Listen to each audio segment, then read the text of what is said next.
For the last decade, prescription drug prices have gone in one direction, up. A Gallup poll released in 2021 found that about 18 million U.S. adults can't afford to buy the drugs they need. One pharmacist found a way to lower those costs. Just outside Columbus, Ohio, Nate Hucks runs Pickerington Pharmacy, where customers rely on insurance to pay for their meds.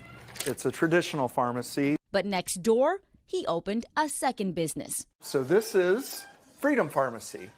It's a self-pay pharmacy where customers pay out of pocket and can save hundreds on common meds like those for cholesterol and arthritis without insurance. 85% of the medicine that we have here in the United States are generics, and they're not expensive.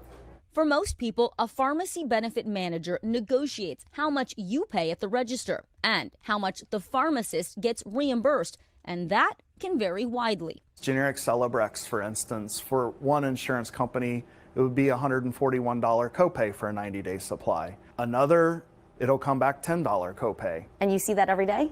Every day. But at Freedom Pharmacy, Hucks cut out the middleman, selling medications at cost, plus a small markup to cover his overhead. Most people walk into a pharmacy and they have no idea if it's going to be $5 or $500. At Freedom, I can immediately tell you what the price is going to be. Why can't you offer the same prices at Pickerington that you offer at Freedom Pharmacy? We need the high prices to cover a lot of the overhead that comes along with doing business with insurance companies.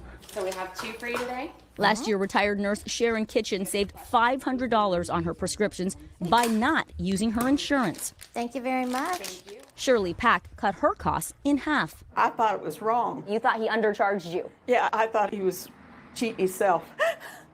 I've seen some patients save as much as $4,000 on a single prescription at a cash pharmacy. The system is completely upside down and in desperate need of an overhaul. Antonio Chacha runs a drug pricing data firm. He says with so many middlemen between drug makers, list prices at pharmacies inflate, and people with high deductible plans get the short end of the stick. Those who have the most leverage and sophistication are the ones getting the best prices, and those that don't end up getting ripped off. In a statement, a trade group for the pharma industry said that pharmacy benefit managers and insurance companies, quote, extract tens of billions of dollars in rebates from drug makers, and that these savings are not shared with patients at the pharmacy.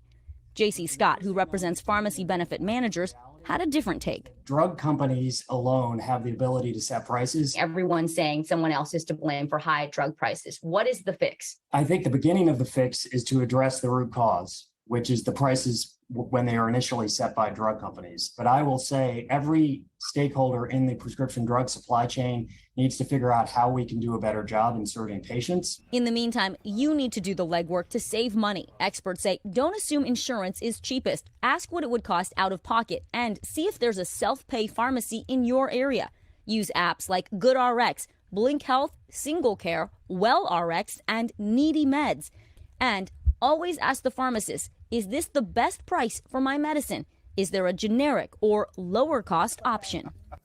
You really have to be your own advocate. And experts say if you work for a big company and you have great insurance where you usually pay very little at the pharmacy counter, self-pay pharmacies are probably not for you. But if you're one of the growing number of people in this country who's on a high deductible plan, it might be worth paying out of pocket. And also think about buying in bulk. Opt for your meds to come in a 90-day supply by mail. And also you may want to contact your drug maker directly. You can ask about discounted meds. But you see how much you have to do on your own? Yes. It's not easy. Hopefully this helped make it a little bit easier to understand all the options for you. But yeah, you're on your own. It's such a good story. And there are seniors who, and not just seniors, but people who take 4, 5, 6, 7, 8 things. Right. And that's why it is important to get your meds from one place so someone's looking out for you. So if you go to different places, you need to make sure everyone's on the same page. All right. Yeah.